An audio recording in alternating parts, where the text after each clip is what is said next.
जी। मिल गया। मिल गया। English, just a moment. 220 अगर मंडे को हुआ है फिनिश 220 पे the deeper the self realisation, तो वेंसडे उसको टेकअप किया होगा, उससे आगे दो तीन चार पैराग्राफ गए होंगे। अच्छा, मैं बस टेकअप करती हूँ। आप 220 खोलो। Is my screen visible there? No, not shared yet. अच्छा, नॉट शेयर, ओके। दूसरे फोन से शेयर किया हुआ है, तो let me tell you, this is Hindi 303 हाँ, और इंग्लिश 224।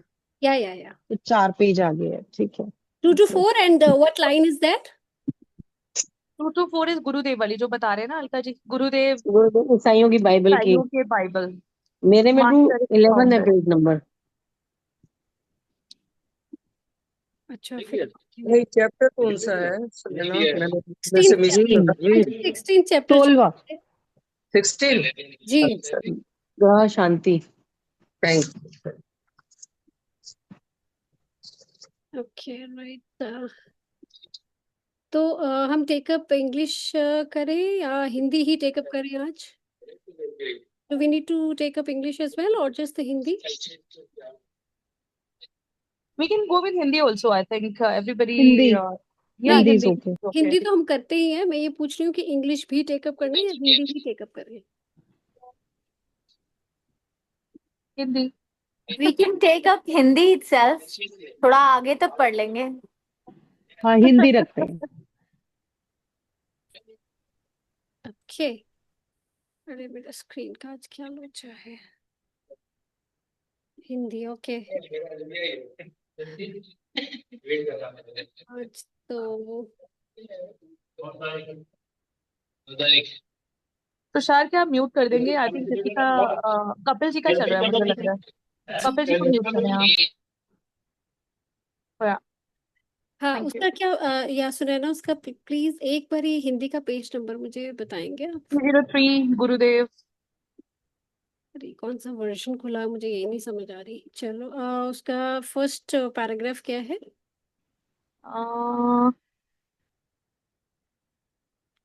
ये तो 298 आ रहा है ना दिस पैराग्राफ। फर्स्ट पैराग्राफ ये मेरे है, बुक में सांख्य ये रहा शास्त्र का गुरुदेव है। ईसाइयों की बाइबल की, यही वाला ही है। It's on the screen, right? Yeah it's on the screen yeah. Yeah you can go okay, ahead. Monika ji, फिर हिंदी का टेकअप कर रही है तो आप इसको, I mean, you can have a reading from here. First paragraph that says, गुरुदेव ईसाइयों की बाइबल की अत्यंत सुंदर। जी मैम। जी, गुड थैंक। Evening everyone. गुरुदेव ईसाइयों की बाइबल की अत्यंत सुंदर स्पष्टता के साथ व्याख्या करते थे। उनके गुरुदेव ईसाइयों की बाइबल के बारे में बताते थे। ईसाई सदस्यता की नामावली को पूर्णतः अपरिचित अपने हिंदू गुरु से मैंने बाइबल के अमर सत्व को पहचाना और ईसा के उस वचन की सत्यता को समझना सीखा, जो मानव वाणी द्वारा उच्चरित समस्त वचनों में निश्चय ही सबसे अधिक रोमांचक और दृढ़ता से भरा हुआ था। ये बाइबल और ईसा में जो लिखा हुआ था उसके बारे में वो बता रहे हैं। वो क्या था, हम पढ़ते हैं। स्वर्ग और पृथ्वी का लोप हो जाएगा, पर मेरे शब्दों का कभी लोप नहीं होगा। स्वर्ग और पृथ्वी समाप्त हो सकते हैं, पर मेरे वचन समाप्त नहीं होंगे। ये ईश्वरीय वचन है, मेरे शब्दों का कभी लोप नहीं होगा। भारत के महान सिद्धजन उन्हीं देवता अनुस्वरूप आदर्शों के आधार पर अपना जीवन जीते हैं। इसी आधार पर कि स्वर्ग और पृथ्वी का लोप हो जाएगा मतलब सब कुछ नश्वर है, सिर्फ ईश्वर समाप्त नहीं होगा। वो कहते हैं कि भारत के जितने भी महान सिद्धजन हैं और जो देवता अनुरूप हैं, वो इन्हीं आदर्शों के आधार पर अपना जीवन जीते हैं, इसके अलावा कुछ नहीं। सब नश्वर है, यानी कि वो मोह में और माया में नहीं पड़ते, लोभ में नहीं पड़ते। जो भी 5-6 तरह की चीजें रहती हैं, हमें लगता है कि जैसे यहीं पे रह जाना है सब कुछ, और ये महल दोबारा यहीं पे रह जाएंगे, हमें ऐसा लगता है। तो ये हमने शायद पिछली क्लास में किया था कि जब जब हम शरीर से जिएंगे तब तब ये रहेगा, और जब जब हम आत्मा से जिएंगे तब तब इसका लोप हो जाएगा। ये हमने पिछली क्लास में किया था। जिन्होंने ईसा मसीह को भी प्रेरित किया था, और यही लोग ईसा के सगे संबंधी हैं, जिनके बारे में उन्होंने कहा था, जो भी स्वर्ग में स्थित मेरे पिता की इच्छा का पालन करेगा वही मेरा भाई बहन और माता है। जो यानी कि ईश्वरीय सत्य और ईश्वरीय तत्व को मानेगा वही मेरा देखिए, ईसा में भी यही लिखा है, बाइबल में भी यही लिखा है, कुरान में भी यही लिखा है, हमारे महाभारत रामायण गीता में भी यही लिखा है कि ईश्वर ही सत्य है। एक वो भी बना हुआ है, ईश्वर ही सत्य है, ऐसे करके एक सॉन्ग भी है। तो वही रह जाएगा, और वो कह रहे कि जो इस सत्य को मानेगा वही मेरा भाई है, वही मेरी बहन है, वही मेरा माता है, वही मेरा पिता है। जो इस सत्य को माने, यानी कि ये जो एक एक कहते हैं ना, एक जब हम देखते हैं कि एक गुट बन जाता है, कुछ लोग उस संप्रदाय के पीछे चलने लग जाते हैं, उनको मानने लग जाते हैं, जैसे ईसा को मानने लग जाते हैं, बाइबल को मानने लग जाते हैं। वो इसीलिए वही लोग मानते हैं, वही लोग पीछे पड़ते हैं जो लोग इस सत्य से जुड़ जाते हैं, जो लोग इस सत्य को यथार्थ मानते हैं। वो लोग फिर उनके साथ साथ धीरे धीरे धीरे धीरे चीजें ग्रो करने लगती हैं। ईसा ने कहा था, तुम यदि मेरे शब्दों का पालन करोगे तो तुम सचमुच मेरे शिष्य हो, तब तुम सत्य को जान जाओगे और सत्य तुम्हें मुक्त कर देगा।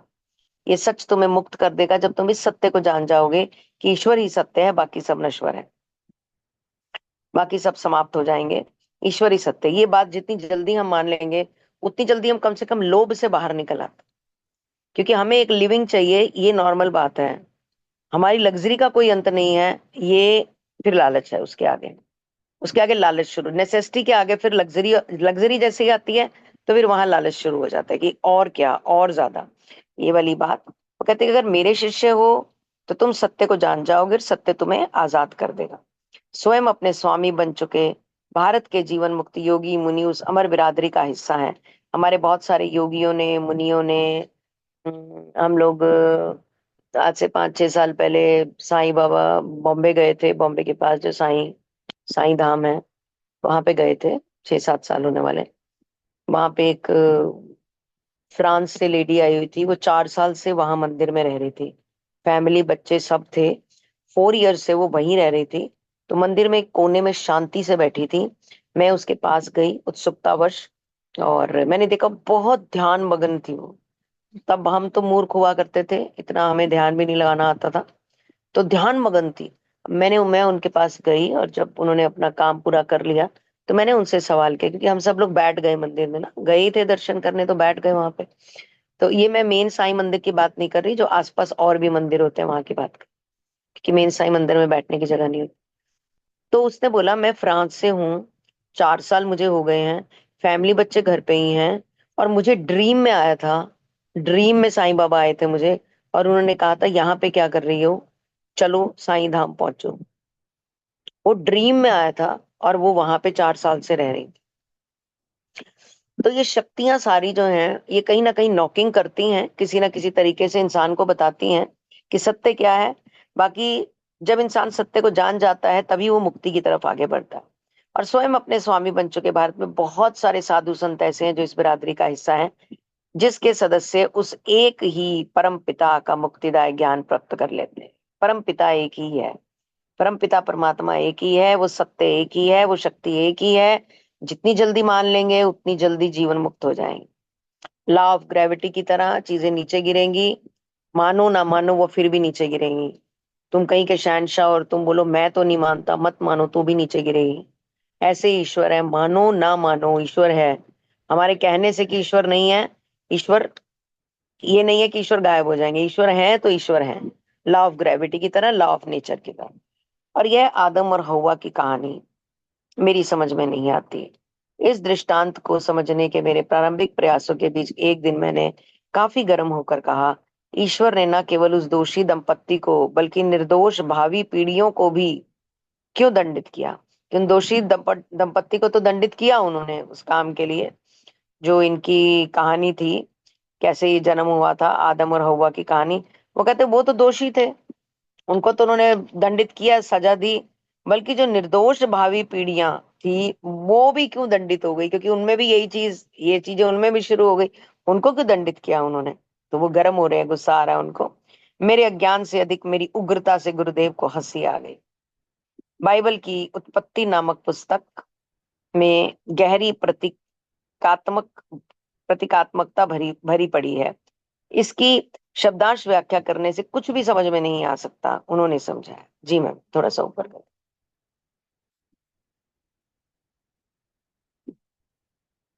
हम्म। जिस जीवन वृक्ष का उल्लेख है वह मानव से, उन्होंने कहा कि बाइबल में भी इसका जिक्र है, पर जिस तरह से उत्पत्ति करके उसमें कॉलम है या बुक है जिसके बारे में, या चैप्टर है जिसके बारे में वो बात कर रहे हैं, वो कह रहे हैं कि उत्पत्ति के को के विषय में तुम सीधा ऐसे पढ़ोगे तो तुम्हें कुछ समझ में नहीं आएगा, तुम कंफ्यूज हो जाओगे उसको ऐसे पढ़कर। जिस जीवन वृक्ष का उल्लेख है वह मानव शरीर है। उसमें जिस जीवन वृक्ष का उल्लेख, यानी कि जीवन से भरा हुआ वृक्ष, दैट इज मानव शरीर। खाली हम जीवन वृक्ष पढ़ेंगे तो हम उसको मनुष्य से नहीं जोड़ सकते, ये गुरु ही इसकी व्याख्या कर सकते हैं। हम उसको पढ़ने बैठेंगे तो शायद हम उस तरह से उसे कनेक्ट नहीं कर पाएंगे। तो वो समझा रहे हैं मुकुंद को।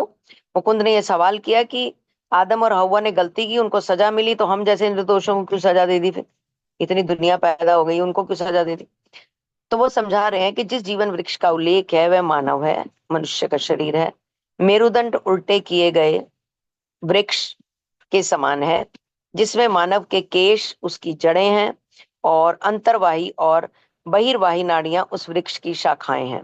हमारे अंदर जितनी भी शाखाएं हैं, नाड़ियां हैं, उन्होंने उसको भी वृक्ष से जोड़ा है, वृक्ष के साथ ही उसको कनेक्ट किया है उन्होंने।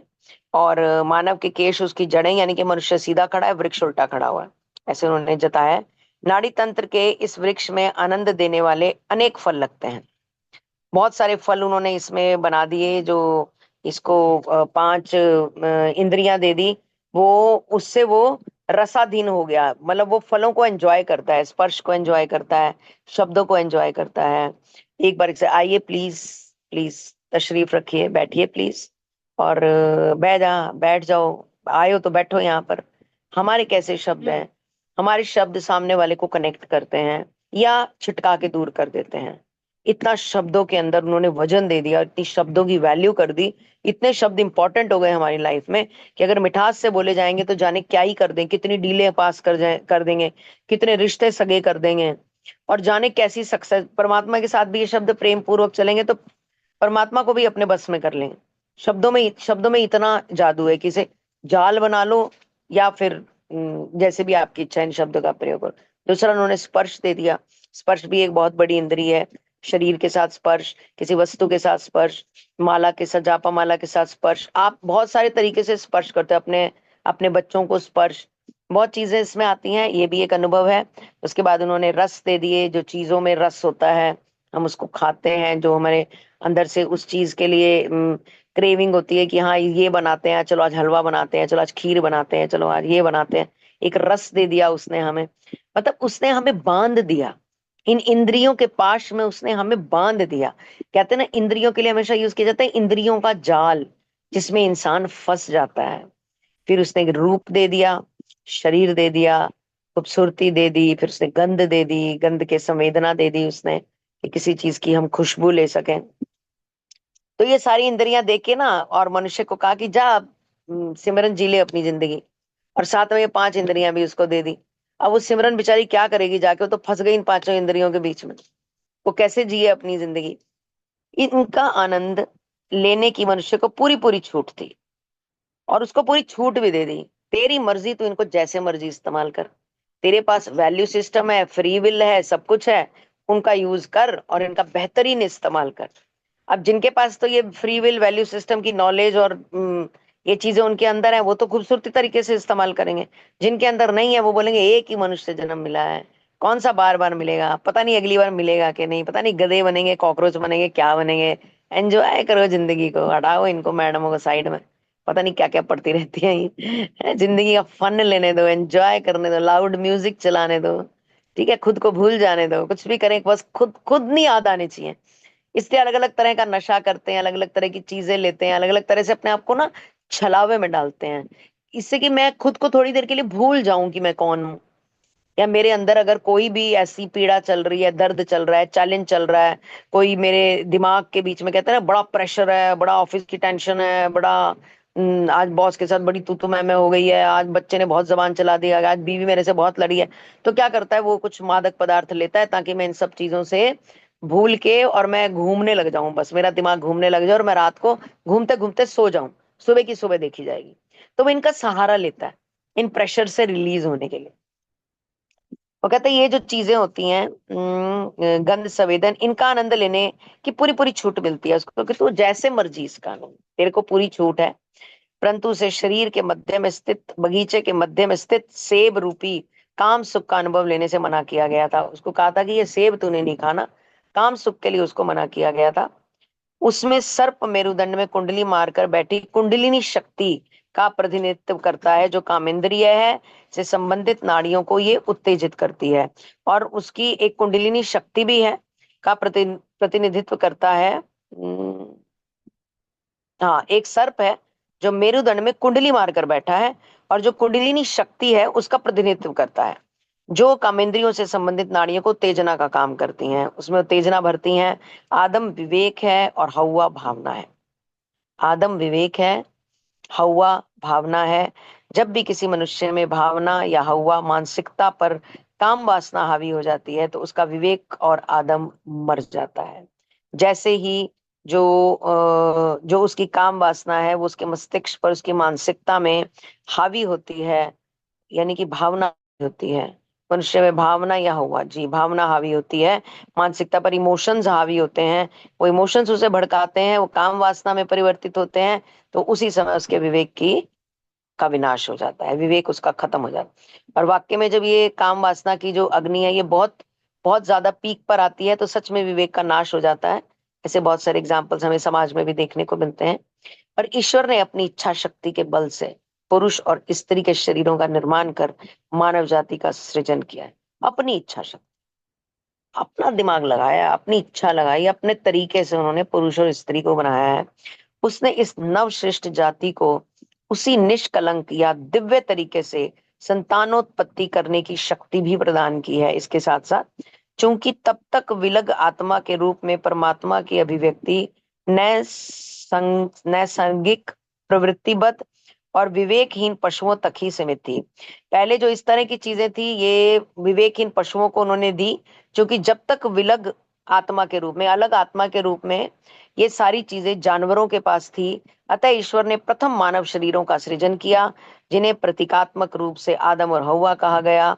इन शरीरों में उसने लाभप्रद, उन्नति कारक, क्रम विकास के उद्देश्य से दो पशुओं की आत्माओं को या उनके दिव्य सत्व को भी प्रस्थापित कर। देखो क्या लाइन लिख रहे हैं हम। क्रम, जैसे क्रम विकास, ये जो है उन्नति कारक क्रम विकास, ये क्रम चलता रहे, आगे आगे जो है वो मतलब पीढ़ियां चलती रहे, परिवार आगे बढ़ते रहे। तो इस उन्नति कारक क्रम विकास के उद्देश्य से उसने दो पशुओं की आत्मा को या उनके दिव्य सत्य को प्रस्थापित कर दिया। आदम या पुरुष में विवेक और हव्वा या स्त्री में भावना का प्राधान्य था। पुरुष में विवेक दिया, स्त्री में भावना दी। इसीलिए हम देखते हैं स्त्रियां भावुक होती हैं, पुरुष जो है वो ज्यादा भावनात्मक नहीं होते, विवेक से काम लेते हैं, सोच समझ कर काम लेते हैं। हमारे शास्त्रों में भी लिखा गया है, ये जो हम देखते थे ना, हमारे शुरू से हमने देखा, अपनी माँ से, हमारी माँ ने अपनी अपनी मदर से, सबने देखा कि स्त्रियां उस दौर में कमजोर हुआ करती थी, थोड़ी सी भावनात्मक रूप से बड़ी शेर होती थी। बच्चों के साथ लगाओ, बच्चों के लिए काम करना, घर का काम करना, परिवार देखना, पालना, इस चीज में वो बहुत ही ज्यादा प्रखर होती थी। बट जब बात आती थी विवेक की या उसकी, तो कहते थे तुम चुप करो, तुम्हें नहीं पता, ये डिसीजन घर के होते हैं, ये आदमी ले सकता है। ऐसा बोला जाता था कि आदमी ये डिसीजन लेते हैं, कोई भी डिसीजन औरतों से कई बार पूछा भी नहीं जाता था। पता है, ये सब हमारे शास्त्रों में लिखा। देखो अब हम पढ़ रहे हैं ना, औरत भावना के लिए बनाई गई है और पुरुष विवेक के लिए बनाए। हमने मतलब ये सुनैना मैम से, तुषार जी से तो नहीं हुई, सुनैना जी से काफी चर्चा हुई है इस बारे में कि रचना ऐसे हुई थी।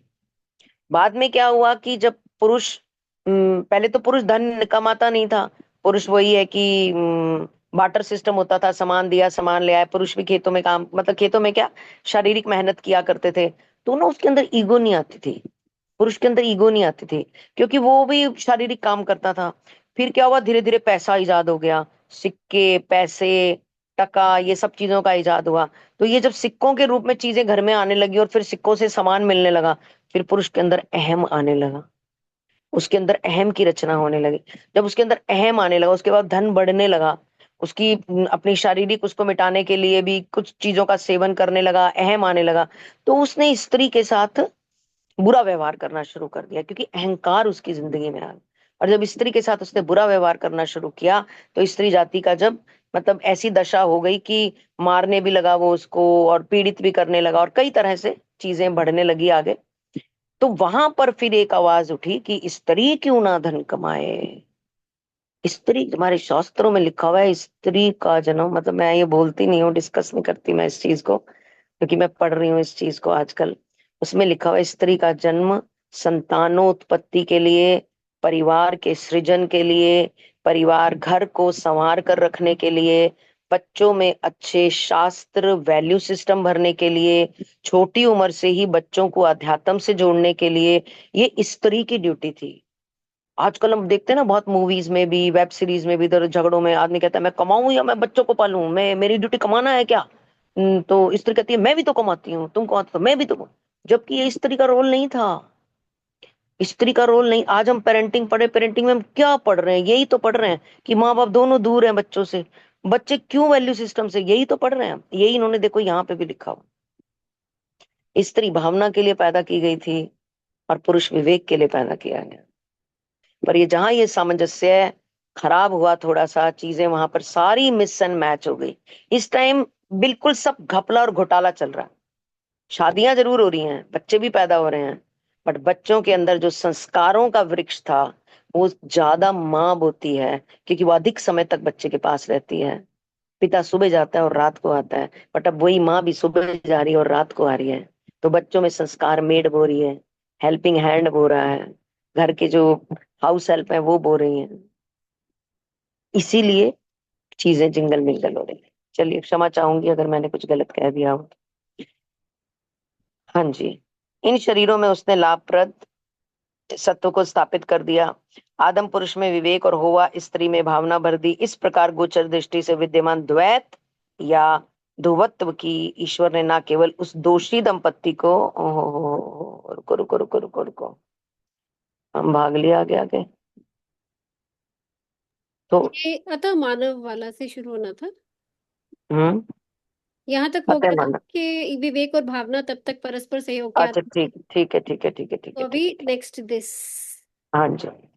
हाँ, ये इन शरीरों में, नो, मोनिका जी, अतः मानव शरीर, आप ना ये कर्सर लेके जाओ वहां पे, मुझे नहीं दिख रहा। This first paragraph only, first अच्छा, पैराग्राफ। ऊपर से, अच्छा।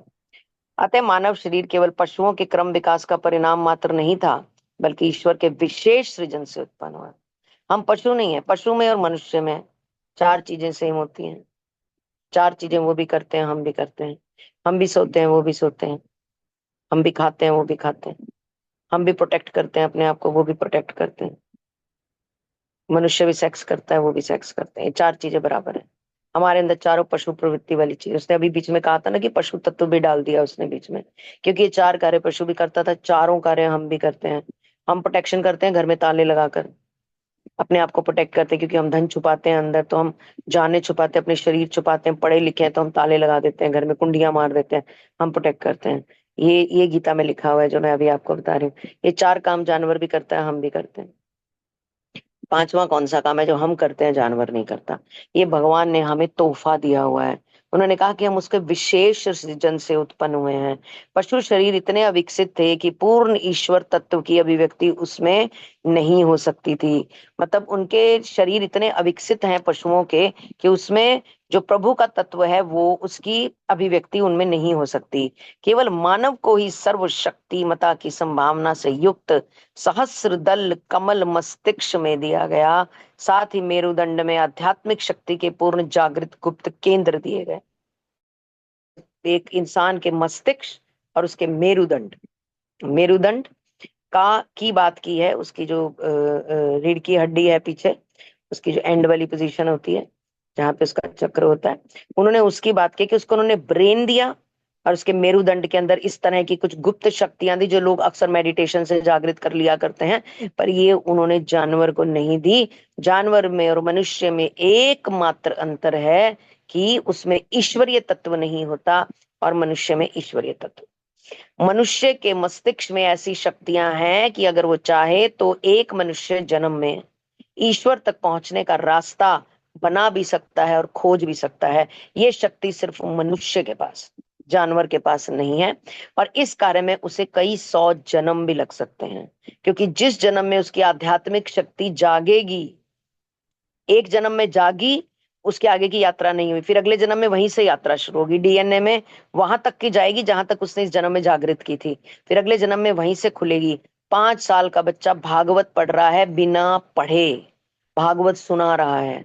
मात्र 5 साल की लड़की है जो भागवत सुनाती है। 5 साल की लड़की को भागवत कैसे याद है? क्योंकि वो एक जन्म में अपनी यात्रा पूरी करके आई हुई है, अगले जन्म में वो संस्कार साथ आया हुआ है। टीवी में हम देखते हैं 3 साल का बच्चा डांस करता है, ऐसा अद्भुत डांस करता है कि बड़े बड़े जो प्लेयर्स वहां बैठे होते हैं, जज, वो दंग रह जाते हैं। 3 साल के बच्चे को इतना खतरनाक डांस किसने सिखाया? वो डीएनए में लेके आया।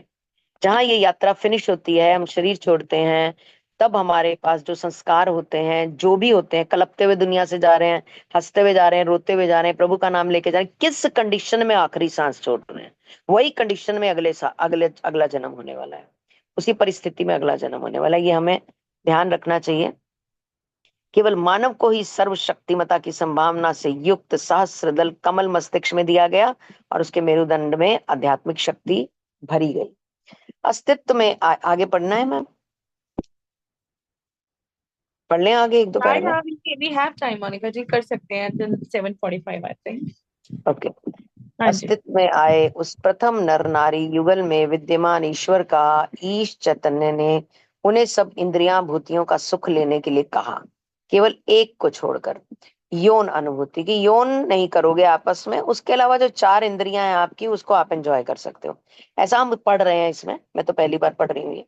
अस्तित्व में आए उस प्रथम नर नारी युगल में विद्यमान ईश्वर ने उन्हें कहा कि तुम्हारे अंदर मैंने ईश चेतना डाल दी है, ईश चेतना डाल दी है, जिसके थ्रू तुम अपने इंद्रिय सुख ले सकते हो, जिन इंद्रियों की अभी हमने बात की थी, बोलने की, सुनने की, रस की, भोजन की, इन सब यौन इंद्रिय के लिए उन्होंने अनुभूति के लिए मना कर दिया। यह मनाही इसलिए की गई थी कि मानव जाति वंश वृद्धि की निकृष्ट पशु पद्धति में उलझ करना, इसे पशु पद्धति माना जाता है, बच्चे पैदा करना। आप गली में डॉगीज को देखते हो, हर साल उनके 4-4 5-5 बच्चे हो जाते हैं। तो जब पुराने टाइम में भी ऐसा बोला जाता था, है तो ये पशु प्रवृत्ति, बच्चे हर साल बच्चा, हर साल बच्चा। पुराने टाइम में हम देखते थे, हमारे मासी, हमारे मतलब हमारे जो पुराने रिश्तेदार थे, 8-8 10-10 बच्चे, 6-6 7-7 बच्चे, बड़ी आम सी बात है। अभी क्लास में जितने लोग बैठे हैं, इनमें से ही बहुत लोगों की 4 मासियां, 3 मामे ऐसे होंगे जो हम मेरी एज ग्रुप के हैं। तो तब ये बड़ा, तो कहते हैं इसलिए उन्होंने मना किया था, नहीं तो वो जानवर की तरह यही करता रहेगा। और फिर और काम क्या करे, मतलब उसको तो अध्यात्म के लिए भेजा गया है, उसको तो मुक्ति के लिए भेजा गया है, वो वहां कब जाएगा अगर वो यहीं पे ही उलझा रहा? तो अभी तक यही चल रहा है हर जगह।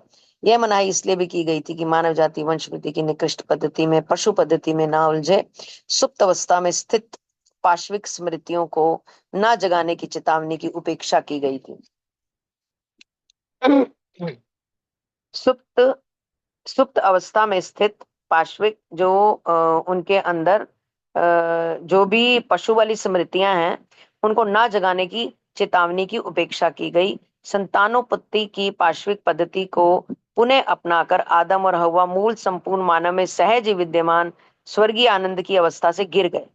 और ईश्वर ने तो कहा था ये यौन संबंध मत करना, बट वो बड़ी जल्दी इस अवस्था से गिर गए जब उन्हें ज्ञात हुआ कि वे नप्र थे, नग्न थे, नग्न लिखा है, आई थिंक, यस, मुझे नहीं समझ में आ रहा है क्या लिखा। जब वे डैश थे, नगन हाँ नग्न जी लिखा है नग्न ना, नग्न हाँ, लिखा है। अब कौन ठीक है। सी लाइन?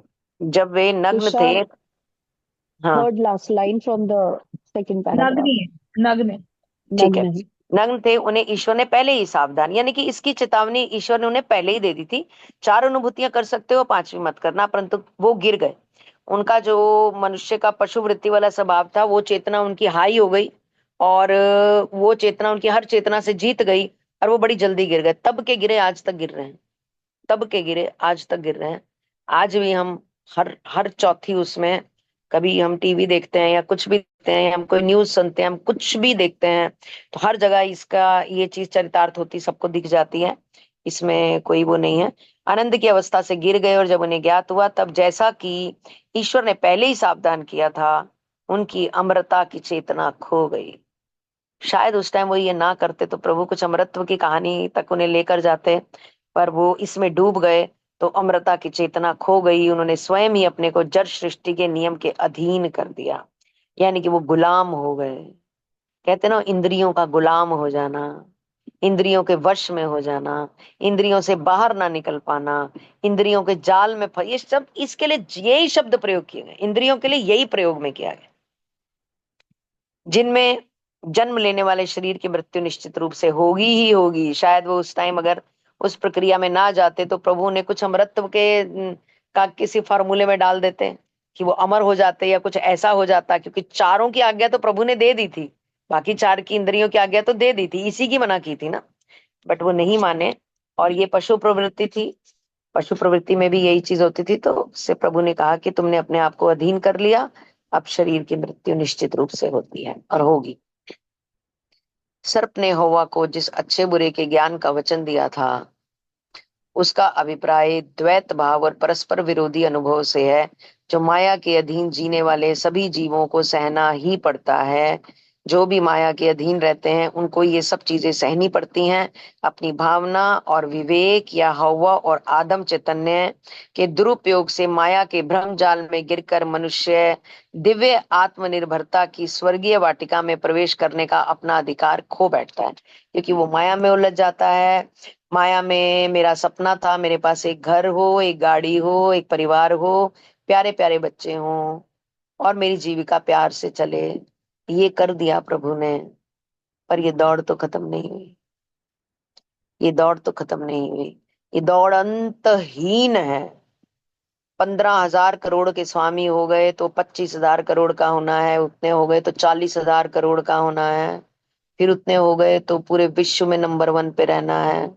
इसका कोई अंत नहीं है। तो प्रभु कहते हैं, बस तू फंस गया जाल में, अब तू दौड़ता रह, अब तू भागता रह, अब तुझे सिर्फ दौड़ना है। अभी कुछ कुछ टाइम से जब हम इस अध्यात्म की जर्नी पे आए हैं, तो हमें ऐसे लोगों से मिलना हुआ, ऐसे लोगों के साथ रूबरू हुए, आमने सामने बैठे उनसे बातचीत करते हैं। मतलब छोटी छोटी उम्रों में उन्होंने संन्यास लिया हुआ है। मैं ये तो नहीं कहूंगी कि सब संन्यास लेके बैठ जाएं, बट उन्होंने अपने लालच खत्म किए हुए हैं, उन्होंने अपनी दौड़ खत्म की हुई है। और जैसे उन्होंने अपने लालच और दौड़ खत्म की, लोगों ने हथेलियों पे उठा लिया उनको, हथेलियों पे, उनको पैर जमीन पे नहीं रखने देते हैं। ऐसे पुष्प वर्षाएं होती हैं जब वो चलते हैं जमीन के ऊपर, चारों तरफ से फूल आ रहे होते हैं। जैसे ही उन्होंने ये पथ अपनाया और इंद्रियों के जाल से बाहर निकले, परमात्मा के अंश हो गए। अब उनकी अब उनकी सेवा परमात्मा कह रहे हैं कि अब मैं करवाऊंगा इस मनुष्य, मायावादी मनुष्य से तेरी सेवा। अब ये मायावादी मनुष्य जो भटक रहा है ना और जो भाग रहा है, यही तेरी सेवा के लिए आगे आएगा, और वाक्य वही आता है आगे, वही भर भर के लाता है, और मंदिरों में देते हैं और सेवा होती है। और वो राजसी कुर्सियों पे बैठे हुए हैं, राजसी, जिन्होंने ये सब त्यागा है। फिर परमात्मा की जिम्मेवारी हो जाती है। परमात्मा किसी संत को भूखा नहीं मरने, अब मैं तुम्हें देखूंगा। औलाद तो हम सभी हैं, अब तुम इंद्रजाल से बाहर निकल आए। तो जैसे ही हम इंद्रजाल से बाहर निकलेंगे तो फिर प्रभु हमें देखेंगे कि क्या करना है। दिव्य आत्मनिर्भरता, स्वर्गीय वाटिका में प्रवेश करने का अपना अधिकार मनुष्य खो बैठता है जब वो इस माया जाल में पड़ जाता है। प्रत्येक मानव, अभी आप देखते हैं प्रॉपर्टी के लिए, अभी जो नया कानून बना था, बेटी को भी प्रॉपर्टी मिलनी चाहिए, उसने हाहाकार मचा रखा है मार्केट के अंदर, समाज में हाहाकार मचा हुआ है ये नियम बनने के बाद से। वो भाई बहन जो बचपन से एक साथ रहा करते थे, वो सब 50-60 पार होते एक दूसरे के दुश्मन बनने शुरू हो गए। पहले ये नियम नहीं था तो सहजता थी, शांति थी, अब ये नियम बन गया है तो बहुत तरह के विकार आने। ये माया ही तो है, और क्या है। जब नहीं था तब नहीं भी तो था, तब भी तो चल रहा था, तब भी तो चीजें ऊपर नीचे थी, अब भी ऊपर नीचे हैं। तो अब एक अलग तरह का, विशेष तरह का और मार्केट के अंदर चीजें समाज के अंदर शामिल हो गई हैं जब से ये चीज बनी है।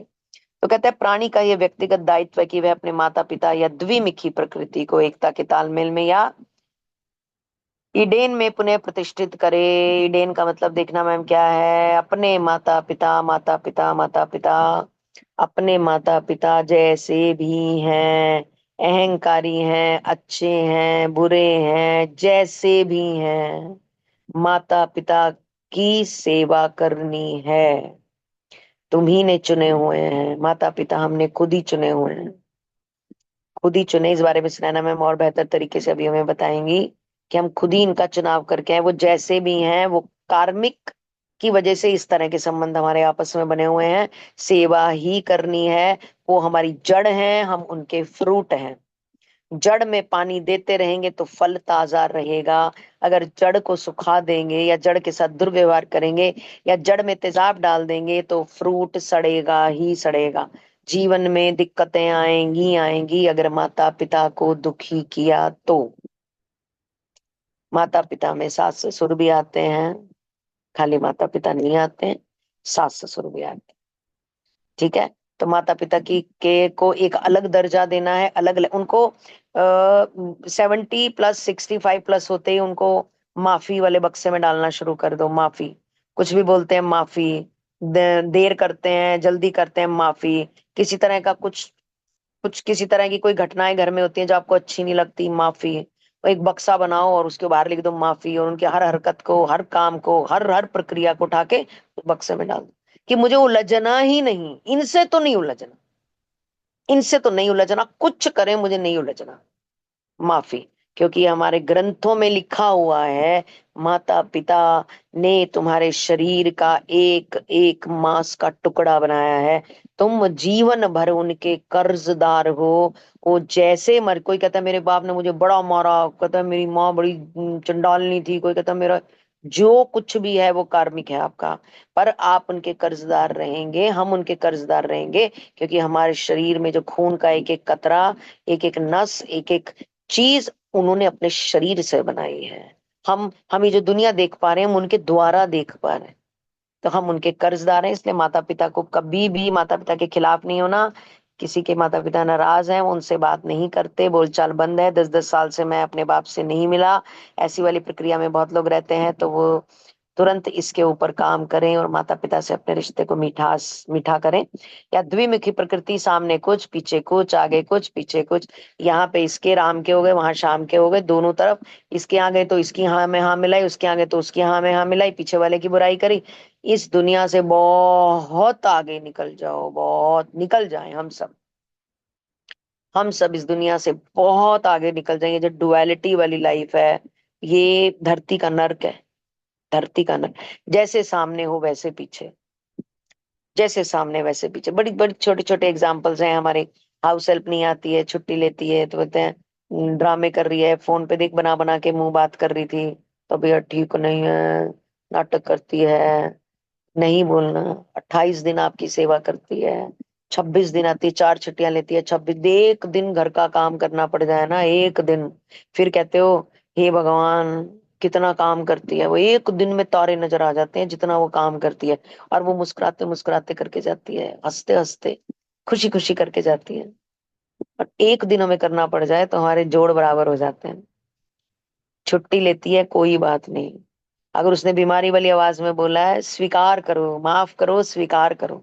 26 दिन तुम्हारे घर का कोना कोना सजा देती है वो, कोना कोना, कैसे घर चमक जाता है जिस दिन वो आती है। तो जस्ट ब्लेस करो प्रेम से सब कुछ। सुनैना मैम आप आगे कैरी ऑन कर सकते हो। आई थिंक ये एक वीडियो लाइन शायद बाकी बची है, चैप्टर खत्म हो रहा है, तो इडेन, वो स्क्रॉल कर दो तुषार। एक लाइन ठीक है। बची है शायद। ये इडेन का मतलब एक बार देखा आपने शीतल? ईडन गार्डन था मोनिका जी, जो गार्डन ऑफ अच्छा ईडन था जहाँ गार्डन, एडम और ठीक है, ईव की कहानी थी। जी जी जी जी। हाँ जी, अब कहाँ से लेना है, ये बस ये आखिरले वाला टॉप, जो है? टॉप आखिरी ऑफ द लाइन है इस स्क्रीन, चैप्टर की। टॉप ठीक ऑफ है, द स्क्रीन ना। जी जी। जब युक्तेश्वर जी का प्रवचन समाप्त हुआ तो मैंने नई श्रद्धा के साथ उत्पत्ति के पृष्ठों पर पुनः दृष्टि डाली। अब उनका नजरिया बदल गया था, सोच बदल गई थी। जिस तरह से उन्होंने ये सारी चीजों का प्रवचन दिया, बखान किया, बताया, तो कह रहे अब मैं एक नई श्रद्धा के साथ उत्पत्ति के पृष्ठों पर पुनः दृष्टि, उत्पत्ति मतलब वही हमने पढ़ा था ना, बाइबल में एक चैप्टर है उत्पत्ति या कोई कॉलम है, ऐसा हमने स्टार्ट किया था जब तब पढ़ा था, तो उसी में से ये सारा विवरण हुआ है जो अभी हमने डिस्कस किया है। के साथ उत्पत्ति के पृष्ठों पर मैंने दोबारा से दृष्टि डाली, क्योंकि अब मेरा सोचने का तरीका उन्नत हो चुका था, बदल चुका था पहले से। मैंने कहा पूज्य गुरुदेव, आज प्रथम बार मैं आदम और हवा के प्रति संतान का यथोचित दायित्व अनुभव कर रहा हूँ। आज मैं इस चीज को अनुभव कर पा रहा हूँ, ये जो संतान के संबंध में उन्होंने बताया है कि ये दायित्व कैसा है, इसको मैं आज अनुभव कर पा रहा हूँ। जी हाँ, thank you. Thank you so much Monica ji. And with this chapter 16 is over, और लास्ट टुवर्ड्स द एंड मुझे लगता है मुझे थोड़े दिनों से ना ये सिग्नल और कुछ सुनैना से बात हो रही थी, तो हमारा कुछ ऐसे पेरेंट्स पे ही डिस्कशन चल रहा था, तो थोड़े दिनों से आई बिन सबकी सुनैना से ही बात हो रही होती है। हाँ आई बिन जिसको देखो कहता है मेरी सुनैना से बात होती, शीतल सुनैना से कहती है मेरी बात सुनैना The से बात center of होती। मुझे attraction. लगता I'm liking it. I'm loving it. दोनों बात मुझे लगता है जिसको कुछ समस्या डिस्कस करना होता है ये सुनैना ये से जो ये बात जो जड़ है ना, ये सुनैना ही है। ये सुनैना मैम का नंबर हमें भी दे दो भाई। क्या बात है। यही है Sunaina. Suddenly, so much of love is pondering over me. I'm loving it. तो उसमें ना अभी रिसेंटली ये बड़ी उभर उभर के बातें आ रही थी, एंड कुछ मुझे कंटेंट मिलता है तो I share it with Sunaina, कुछ सुनैना को मिलता है तो she shares it with me. और हमारा अभी पेरेंट्स पे ही कुछ ऐसे डिस्कशन चल रहा था, और ये बड़ा प्रोमिनेंट, मतलब मैं ये पर्सनली देख रही हूँ कि मेरे को प्रोमिनेंट यूनिवर्स से मैसेज आ रहे हैं, या नो मैटर व्हाट या एक्सेप्ट देम। मतलब ये मैं जनरली नहीं कह रही हूँ, मुझे ये समझ आ रही है। अभी आज इसका कोई लिंक नहीं था ये पेरेंट्स वाले आज लाइन का। नहीं नहीं है, बहुत लिंक है, मैं नो शेयर नो नो करूंगी। नो नो, मैं पर्सनली बता रही हूँ ऐसे कि ये चैप्टर एस्ट्रोल चल रहा था, कहीं से शुरू हुआ। मैं बता रही हूँ कि पर्सनली मेरे को रिपीटेडली मैसेजेस यूनिवर्स दे रहा है, और आज फिर टुवर्ड्स द एंड फिर मेरे को यूनिवर्स ने मैसेज दिया, no matter what accept them as they are. ये बड़ी बहुत ही बड़ी चीज है, क्योंकि बिकॉज ऐसा कुछ डेवलपमेंट हो रहा है, और मैं पढ़ रही थी उस पर, देखा कंटेंट भी, समझा कुछ, तो उसमें ये चीजें बड़ी समझ के आई कि अगर आप अपना DNA, if you are going against them, तो अगर आप अपने डीएनए के अगेंस्ट जा रहे हो, तो आप, इसका मतलब आप अपने आप को भी एक्सेप्ट कभी नहीं कर पाओगे। Second is you are half of what your mother, half of your mother DNA and half of your father DNA.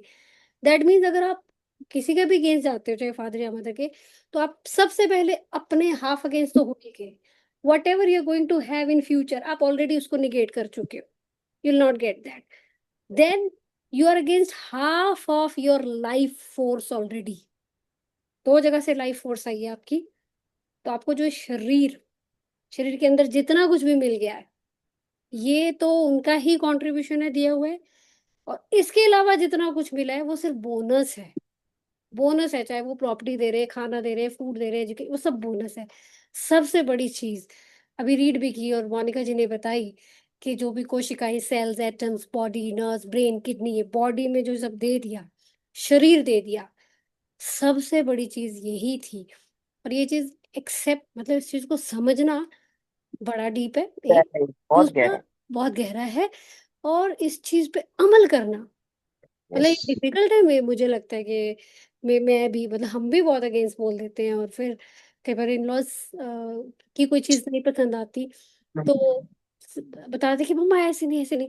तो कितना मुझे लगता है कि ये रिपीटेडली आ रहे हैं, वैसे जी आज नहीं आया, ये मेरे को रिपीटेडली आ रहे हैं, अलग अलग सोर्सेज से मिल रहे हैं मैसेजेस, और ये डिलिबरेटली आ रहे हैं, ये ऐसे ही नहीं आ रहे हैं। मैं समझ रही हूँ क्यों ही नहीं आ रहे हैं, मुझे बार बार ही मैसेज आ रहा है कि बिल्कुल साइलेंटली एक्सेप्ट करो जो वो है, as it is. Without any question, as it is, what as they are, best है वो। और ये एक्सेप्ट देखना पड़ेगा कैसे होगा, मतलब कहीं ना कहीं थोड़ा बहुत कॉन्फ्लिक्ट आता है, ऐसा नहीं है कि मेहनत करनी बिल्कुल पड़ेगी, मेहनत। कॉन्फ्लिक्ट है, लेकिन आता है कहीं ना कहीं आता है यार, क्यों समझ क्यों नहीं आ रही, क्यों यार ये समझ क्यों ऐसा, वो ये मेरा टेस्ट मेरे लिए। हमने सफर पे भी यही बात की थी बैठ के सुनैना मैम के घर यार। भसड़ है, निकल जा मोनिका, निकल जा, भसड़ है। ऐसा है, सच में बाहर निकले, पता नहीं था तो ऐसे गोते खा रहे थे, जैसे कहते हैं ना एक कढ़ाई में खिचड़ी बन रही है और खिचड़ी के बीच में अंदर बाहर हो रहे हैं, वही हो रहा था। बट अब तो, अब जब से पता चला है, जैसे ही वो मोमेंट आता है ना, उसी टाइम कहते हैं भसड़ है, बाहर भागो, और भागो, उलझो मत, भाग लो यहाँ से, निकल लो। तुरंत निकल जाओ वहां से। और मतलब एक्सेप्टिंग, भाग लो मतलब एक्सेप्ट करो, ये नहीं कि run away from the situation. भाग लो मतलब कि मुंह बंद कर लो, अगर मुंह में आ रहा है कि कुछ गलत बोलना है तो भाग लो, मुंह बंद कर लो अपना। बिल्कुल, ये बहुत बड़ी चीज है, इस पे बहुत काम करना है तुषार तुम्हें। Should learn it. जी, हाँ एनीवन एल्स, शीतल, आसनिया, मोनिका जी, अलका जी, या सुनैना, अश्विंदर जी, शशि, हाँ, असली में आरती। बोलना चाहिए। I really want to share something very deep. My mother, I lost her in 2011. The same thing which Tushar, I agree with her completely. Because जब तक वो थी, she left us in her 66th year. So जब तक वो थी तब तक इतना रहता था द्वंद, I can't tell you. But the day you know, I had been in my spiritual journey from a long time. मैंने उनके जाने से पहले उनकी डेथ देख ली थी. And the day I saw she gifted me a car कि ये तेरे लिए खरीदी है, और ये सीन मैंने अपनी ड्रीम में देखा. आंखें खोली तो मम्मी ने उसी टाइम हाथ में चाबी रखी, और मेरे को ये समझ आ गया था चाबी मिल गई है. Next step was I saw her that I am taking her to the hospital, please save my mom. Within a week she left. Last day when I met her, I was just sharing, she told me तू ना वहाँ मानव सेवा संघ है वहां जाके बैठ के ना, क्योंकि आई एम एन एक्यूप्रेशर और नेचुरोपैथ ऑल्सो, तो वो अपनी सेवाएं दिया कर, वहां बड़े लोग जाके सेवा देते हैं. मैंने कहा okay mama, I will do that. मेरे को ये मम्मी ने अक्टूबर में बताया और नवंबर में मेरी मम्मा चली गई. So I started doing. Tomorrow is her birthday, it is her 80th birthday. And I was just sending money to that organisation कि आज लंच रखवा देना, ये सब कर देना कल. And the day I have just listened all of it, I'm feeling so emotional that yes, काश कि कोई मेरे को बता देता, उस टाइम कोई सिखा देता कि पेरेंट्स के साथ मत उलझो, उनके साथ कुछ मत लड़ो. I really feel so sad कि मुझे उस समय कोई नहीं बताया था. मैं बात बात पे खिंचती थी मम्मी से कि mama you don't understand, why don't you do this. Now I can feel the pain that मैं कितना भी रो लूं, but I can't make her feel that mama you are so important to me. आप ना असनिया उनको ब्लेसिंग भेजा करो, और उनको लव भेजो, उनको ब्लेसिंग भेजो. और गॉड से भी आप जब कनेक्ट करो ना, तो आप तो स्पिरिचुअली कनेक्टेड हो. आप तो कनेक्ट, और आपकी सारी ब्लेसिंग्स, आप जो भी उनसे बात करोगे ना, वो सब उन तक पहुंचती है. और अगर आप रोगे, नो डाउट, आई थिंक आप वैसे नहीं रोते होंगे. आज क्लास में डिस्कशन हुआ है तो आपको ऐसा और ज्यादा फील हो रहा है. तो बिल्कुल भी हमें रोना नहीं है किसी भी तरीके से. और हमें हमेशा उनको लव भेजना है, ग्रेस भेजनी है, सॉरी बोलना है उनको जो भी हमसे मिस्टेक हुई. क्योंकि गॉड कहते हैं कि जब तू अवेयरनेस में आ जाएगा और तू अवेयरनेस में आके मेरे साथ कनेक्ट होगा, तब मैं तुझे माफ कर दूंगा. बट अगर हम अवेयरनेस में नहीं आते और हम कहते हैं बोल दिया तो बोल दिया, क्या फर्क पड़ता है, तो तब वहां गॉड हमसे नाराज होते हैं. बट जब हम सॉरी कह के दंडवत हो जाते हैं ना, उनके आगे सरेंडर हो जाते हैं, फिर गॉड हमको गोद में बिठा लेते हैं, फिर वो हमसे गुस्सा नहीं होते. तो don't She feel. always used to forgive us for anything and everything, but उस टाइम का वो जो रह जाता है ना कि काश मैं चुप हो जाती, काश मैं उलझती नहीं. अब पता लगता है कि अब कोई सुनता नहीं आपकी. The way she was holding space for me, उसके बाद में जो वो फील नहीं हो पाया. नो डाउट विद ग्रेस की उसने बहुत संभाला है, तब से लेके अब तक संभाल रहे हैं कि आज मैं खड़ी हूँ अपने आप. बट माँ माँ ही होती है, पेरेंट्स की जगह कोई नहीं ले सकता. माय कोई. फादर, जैसे इन्होंने बताया astrological, my is like Shani दशा एंड उसके अंदर सन. जैसे ही सूर्य की दशा शुरू हुई, my father is like anti to me and he is not speaking to me. और वो बोल देते हैं इसको घर में घुसने मत दो. And I was like thinking कि अच्छा ठीक है मत घुसने दो, फिर भी मैं जाके सफाई सफाई जो मेरे को करना होता है उनके रूम का वो कर कर आके आ जाती हूँ. अब कल मम्मी का प्रोग्राम है. I don't have anything in my heart that what will he से कि क्यों करा ये सब. जैसे तुषार कह रही थी तो मैं वही समझ रही थी कि शायद अब हम, क्योंकि माँ के साथ इतना हुआ है, तो हम पिता की बातों को मैं यहाँ रखती ही नहीं. यस, उन्होंने बहुत जो बढ़िया. कहा चलो ठीक है कह दिया ना, दैट्स सो ग्रेटफुल कि बिल्कुल. आप हो तो सही बोलने के लिए. वो हाँ. बेचारी तो थी ही नहीं.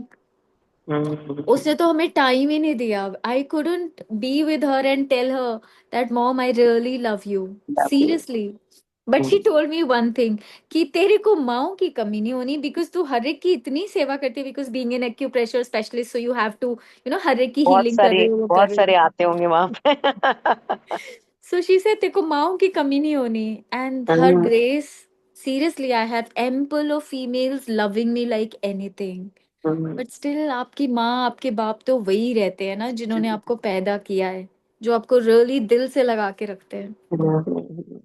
बिल्कुल बिल्कुल. चलो, बहुत अच्छा. आज सुबह ही हम स्टार्ट करने से पहले शेयर कर रहे थे कि कुछ ना कुछ निकल कर आता है. आज तो मेरी आंखें भर भर के निकल पड़े बीच में.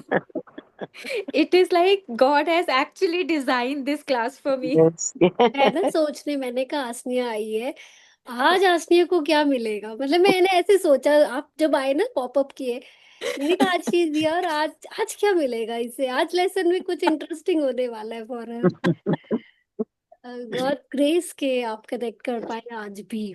गुड हाँ, जी। so much. Thank you for बहुत अच्छा। Sharing your personal story and personal ये चैप्टर। ये सबके लिए लेसन भी है आसनिया। ये जो हाँ, आपने बोला है ना, ये आपने एक सबको एक बड़ा स्ट्रांग मैसेज भी दिया है कि जिनके पास जो भी चीजें हैं इस टाइम, उनकी पूरी वैल्यू करो। आपको पता है ये। अच्छा। हम्म। चलो और कोई डिस्कस करो, फिर मैं बात करूँ। मैंने मैंने भी सेम यही महसूस किया है। मेरी मम्मी को भी पास हुए 1.5 साल हो गया है। तो जब मम्मी थी तब मेरी लाइक हमारी बहुत ही आर्ग्यूमेंट फाइट मीन्स एक दूसरे को अंडरस्टैंड नहीं कर रहे थे। लेकिन मम्मी के जाने के बाद लाइक एक एक दिन रियलाइज होता है कि वो कितने अच्छे थे और लाइक वो कितने प्योर सोल थे। लेकिन मैंने जब वो थे तभी उनको थोड़ा भी मैंने समझा नहीं, उनको महसूस मीन्स उनकी वैल्यू नहीं की मैंने। जाने के बाद पता चलता है क्या क्या उनकी वैल्यू थी। ये ये ह्यूमन लाइफ का बड़ा कॉमन सा फीचर है। पर जितने लोग अवेयरनेस में अब आते जा रहे हैं, जैसे आसनिया ने बहुत ही सुंदर बात की कि अब पापा कभी ऐसे बोल देते हैं तो मैं उसको बिल्कुल दिमाग में घुसने नहीं देती हूँ। उसको मैं बस ठीक है बोल दिया और उसको मैं पास ऑन कर देती हूँ। तो ये लर्निंग है। और एक जो आसनिया आप स्पिरिचुअलिटी में इतना आगे बढ़ पाए, शायद ये भी एक मॉम वाला स्टेप रहा होगा जरूर, इस तरह के रिलेशन की वजह से। क्योंकि कोई ना कोई किक कहीं ना कहीं से मिलती है, और ये डिजाइनिंग तो गॉड की तरफ से ही होती है कि कुछ ऐसा होगा, वो जल्दी जाएंगी तो तब आप स्पिरिचुअलिटी में आगे बढ़ोगे। बहुत सारे रीजंस गॉड को पता होते हैं, हमें नहीं पता होते। तो ये ये भी हो सकता है। योगानंदा जी का भी वही स्टोरी, उनके मदर जल्दी चले गए और जी जी। ही completely gotten into spirituality। और वो यस। पहले से भी थे, लेकिन माँ के जाने के बाद फिर जो इंक्लिनेशन था वो और बढ़ गया। तो every episode, no matter how painful it is, it has a destiny. उसकी है, उसकी रीजन है, रीजनिंग है और उसकी डेस्टिनी है। एंड वो डेलिबरेटली, पर्पसली उसने आपकी स्टोरी में वो चैप्टर डाला होता है। बिल्कुल। हमें समझ नहीं आता, बट जब मैं आसपास ऐसे ही देखती हूँ, समझने की कोशिश करती हूँ कि अगर कोई ज्यादा तकलीफ में होता है तो मैं अब मैं ऐसे नहीं देखती कि वो तकलीफ में है। मुझे लगता है कि something massive is gonna built inside that person. तो मैं ऐसे देखती हूँ। अब मैं ये नहीं देखती कि हाय वो दुख में, हाय पेन में। मुझे लगता है कि व्हाट स्ट्रेंथ इज ही और शी गोइंग टू गेट, और क्या मैसिव ट्रांसफॉर्मेशन उस पर्सन की होने वाली है, और वो यस। क्या गो थ्रू हो रहा होगा। मतलब अब मैं ऐसे देख रही होती हूँ, ये समझ आई है, नजरिया शेप अप हुआ है अब। पेन समझ आती है कि बहुत इंपॉर्टेंट पॉइंट है लाइफ में और उसका एक पर्पस है। और पेन। ये जो अभी आपने बोला ना तुषार, की accept the person as it is, hmm. उसमें ठोका पीटी करके उसकी मूर्ति को बदलने की कोशिश ना करो। Accept the person as it is, क्योंकि उसके डीएनए में चीजें आई हुई हैं। चाहे हम्म। वो इवन आलसी ही क्यों नहीं है। कहते हैं ना, ये तो इतना उसके डीएनए में आया हुआ है भाई, वो पीछे कुछ ऐसा सफर लेकर आया हुआ है, मुझे इसलिए लगता है उसका। हम एक्सेप्टेंस पे ना, I work on it, I am taking this today. और Sunaina, you and Sheetal and we will sit together, we will take up something on acceptance, and which we yes. will bring for the entire group। ये बहुत जरूरी है। कहना बहुत आसान है, acceptance इतना इजीली नहीं आता है। नहीं। उसके लिए क्या क्या करना पड़ेगा, will work on that, will research it out for you, will talk to our mentors and coaches जितने भी हमारे हैं। तो हम वो आपके लिए टेकअप जरूर, मतलब for every one on this platform and mind group. मतलब मैं पर्सनली अपने लिए करना चाहती हूँ, तो जो मैं करूंगी मैं टेकअप करके उसको ग्रुप के लिए लेके ही आऊंगी। तो वो मैं लाना चाहती हूँ कि वो हम कलेक्टिवली कर पाए और इस ग्रुप को भी सिखाएं कि कैसे एक्सेप्टेंस हम अपने लिए भी, अपने आसपास के लिए, सिचुएशंस के लिए, इमोशंस के लिए लेके आए, और जॉयफुली लेके आए, not painfully. We should get it joyfully. उस पे will sit together. Mic mic off हो गया तुषार। और जिनको लगता है कि उन्होंने, हाँ, एक्सेप्टेंस पे कहीं भी वो कंट्रीब्यूट कर सकते हैं, चाहे योग साधना से, क्रिया से, चाहे अपने किसी लेक्चर से, थॉट से, या कोई भी प्रैक्टिस या टूल उन्होंने सीखा हो, तो please let me know. We would make you a part of that discussion as well. अगर आपने सीखा, आपको लगता है कि हाँ आप कंट्रीब्यूट कर पाएंगे, आप कुछ प्रोग्राम लेके आ सकते हैं, आप एक सेशन दे सकते हैं, so we would welcome you people, those who have actually worked on that. यूं ही नहीं, बट जिन्होंने सच में उस पर काम किया होगा, और जो लगता है कि हाँ we have gone through and we have worked on that. Those like contestant members, people are most welcome to write DM me, so that we can make you a part of our next, like जो भी हमारा dry run, जो Zoom meeting के sessions होते हैं अलग से personal, उसमें आपको will make you a part to discuss how can we impart this, how can we teach people to be more to have or generate acceptance towards people and towards oneself. Right, ji Sheetal. Dr. Can I Right. take leave? Dr. I have a seminar at 8:30. I am Yeah, please, organizing. please. Thank you. Thank you for your Bye-bye. time and presence, Thank Askia. you. Thank you. Thank Take you. care. Bye. Bye. Ratri, bye. Ji, Dr. I Sheetal, have something to show. show. I have something to show. Show and tell. जो हम बात कर रहे थे आज tree of Sheetal life, से शीतल से जो है आज सबने टैरो लेना अपना। शीतल, हमने आपसे और सच CD में टैरो फॉर्मेट में लेना आज है. bravery part। लेना है सबने, सच्ची में एक शीतल को डिलीवर करना है भाई. पक्का। ट्री ऑफ लाइफ की बात कर रहे थे आज हम. That's a small little charm that I have, tree of life. ऊपर तो ट्री है ही, उसकी इस वाले में कम है, लेकिन नीचे रूट्स जाती हैं. ऐसे मेरे पास 2-3 चार्म्स हैं. और ट्री ऑफ लाइफ हमने टैरो में कई लोग पढ़ते हैं डिटेल में, तो काफी एक हार्ट में भी है. सो ट्री ऑफ लाइफ का कॉन्सेप्ट एक्चुअली टैरो में एक पर्टिकुलर कार्ड में, and that's the final card towards materialism. That card denotes happy family, everything, you know, बड़े बुजुर्ग सब, बच्चे बूढ़े सब है उसमें, डॉगी भी है. लेकिन आप देखो तो यहाँ पे ये जो येलो कलर के सर्कल्स है ना, ये एक ट्री फॉर्म में है. ऊपर ब्रांचेस, मतलब ऊपर भी ट्री है और नीचे भी उसकी रूट्स है काइंड ऑफ. तो ट्री ऑफ लाइफ का कॉन्सेप्ट जो आज हमने पढ़ा है, वो हमने डुअलिटी की जो बात आई थी ना, दोहरी मुखी, वो दोहरी मुखी एक्चुअली ये नहीं था दुनिया के सामने कुछ और इधर कुछ और. वो two dual persons are the duality in you, the feminine which is the left side, the masculine which is the right side. Masculine यानी कि जो men, जो कॉन्शियसनेस है वो रीजनिंग की है, जो मोनिका जी पढ़ रहे थे, और जो फीमेल है वो इमोशंस है. अब गार्डन ऑफ ईडन में एक आदम और ईव आए, और दोनों के पीछे एक्चुअली एक एक पेड़ है, you know, the tree of pleasure and whatever. ये जो लावा सा निकल रहा है ना, this is actually what they should have avoided, that attraction या वोल्केनिक इरप्शन जो भी है. सो बेसिकली इस चीज में ये डिपिक्शन है कि इंसान में दोनों प्रवृत्तियां हैं, दोनों डिपिक्शंस है. हमारे अंदर मैस्कुलिन एनर्जी भी है, फेमिनिन एनर्जी भी है. जब ये डेविलिश हो जाती है, जब ये डेविलिश हो जाती है ना, तब ये प्रॉब्लम देती है, क्योंकि तब आपके गले में जंजीरें भी होंगी ना, तो वो इतनी लूज होंगी कि आप निकाल सकते हो पर आप निकालोगे नहीं. आप उसके अधीन हो, आप निकाल सकते हो पर आप निकालोगे नहीं. ये एडिक्शंस है. तो कहीं ना कहीं टैरो में इस टॉपिक पे आता है कि जब आप पे हावी होती है ना वो चीजें एक डेविल की तरह, तब आप इन चीजों के अंदर विलिंगली जाते हो. इनकी चेन्स जो है वो विलिंग, मतलब इतनी लूज है कि वो विलिंगली उसमें जा रहे हैं, विलिंगली जा रहे हैं, और निकलना चाहे तो निकल सकते हैं पर नहीं निकल रहे. और जो जो दूसरा कार्ड है जो कह रहा है कि आप प्रकृति में प्यार पाने के लिए आए हो, उन सब चीजों के लिए आए हो, या प्यार बांटने के लिए, या क्रिएशन के लिए आए हो, तो क्रिएशन तक सीमित रहो, वहां हावी मत हो. पर इनके पीछे जो सर्प है, दैट इज दी सर्पेंटाइन, जिसकी बात हो रही थी कि कुंडलिनी सर्प जो हमारे अंदर है. अगर आप इमेजेस देखेंगे तो वो क्रिस क्रॉस करता हुआ हमारी दो नाड़ियों की बात होती है, इड़ा और पिंगला नाड़ी, और वो चीजें. तो ट्री ऑफ लाइफ उन्होंने ये कहा है कि आप ऊपर स्पिरिचुअल हो, नीचे आप मटीरियलिस्टिक हो. जब आप ऊपर जाने की प्रवृत्ति में होते हो, तो आप अपने मदर और फादर की एनर्जीज को हार्मनी में लाते हो. इंग्लिश बुक में साथ साथ पढ़ रही थी, हार्मनी में लाते हो. पेरेंट्स का जहां जिक्र आया है, वहां इन दो एनर्जीज को हार्मनी में लाने का जिक्र आया है.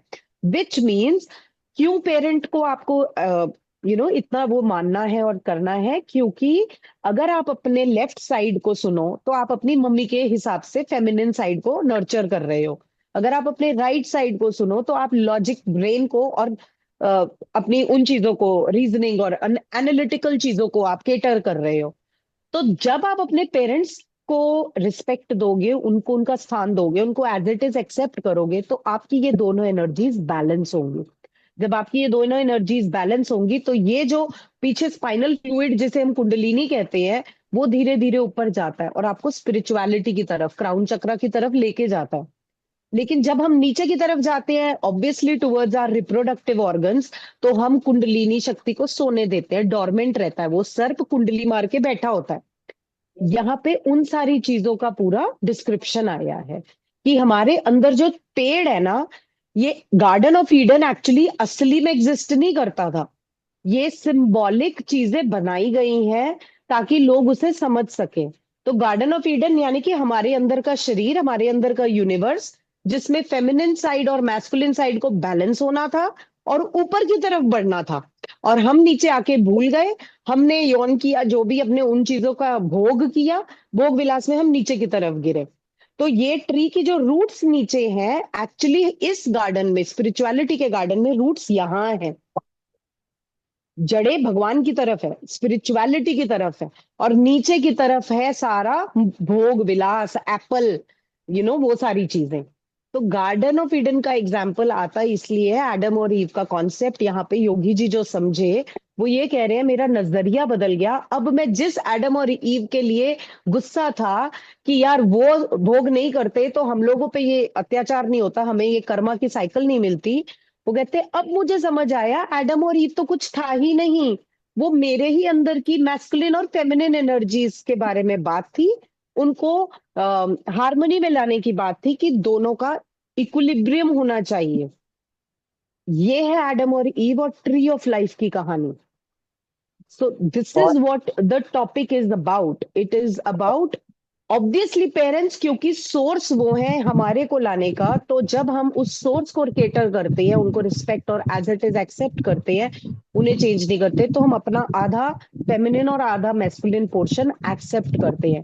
We evolve then towards spiritually, हम अपने रूट्स की तरफ कनेक्ट होते हैं जो कि ऊपर है, उल्टी है। ट्री ऑफ लाइफ की रूट्स एक्चुअली ऊपर है, स्पिरिचुअल है। नीचे की तरफ जो है हमारा सब वो एप्पल और भोगना और फ्लावर्स, लीव्स और ब्रांचेस, वो सब है।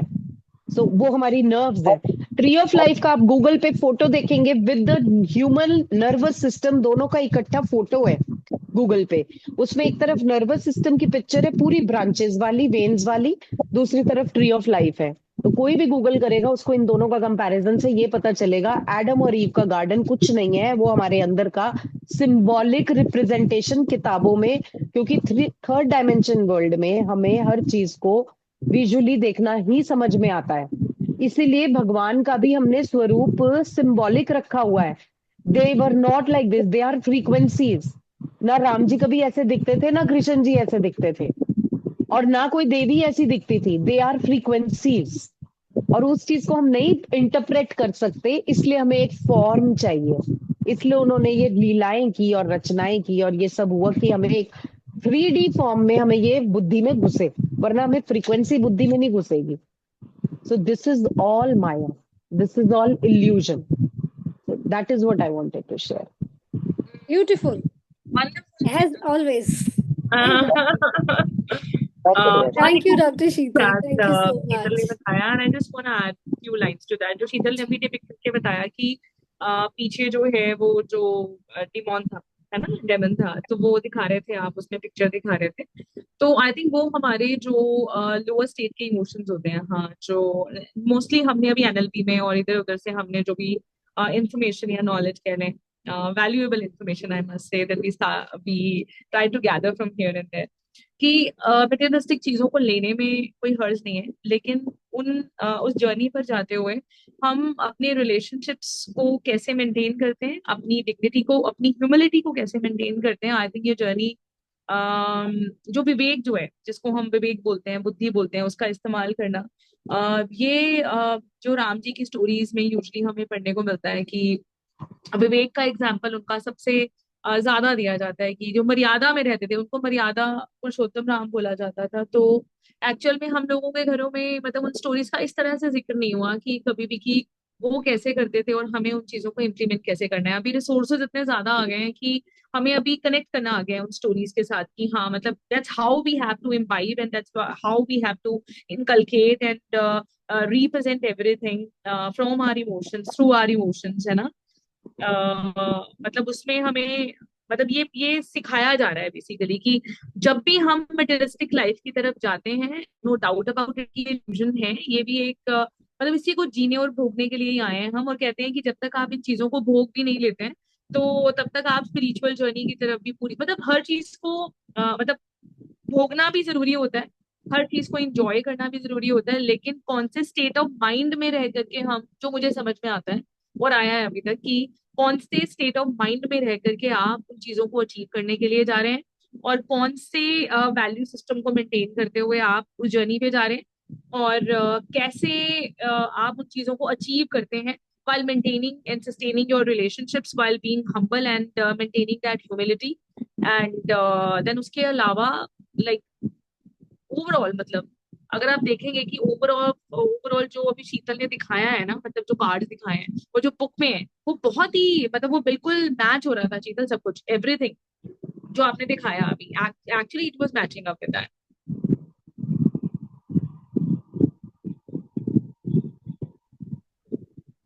एक सेकंड Yeah. या मैं भी 3-4 लाइनें और ऐड करना चाह रही थी, but anyone wants to add up something here. You can, I think you can, आप कंटिन्यू करके अभी आप टेकअप करो। आई थिंक योगिनी जी का विंडो शायद ऑन है, मुझे लग रहा है। योगिनी जी आप कुछ कहना चाह रहे हो? I'm not able to see her. No, no, no, no. Is that? Yeah.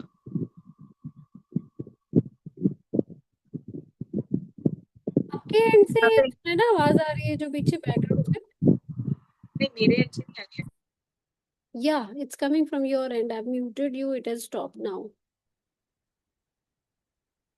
कुछ आवाज फैल फैल के आ रही थी। योगिनी जी, you want to share something?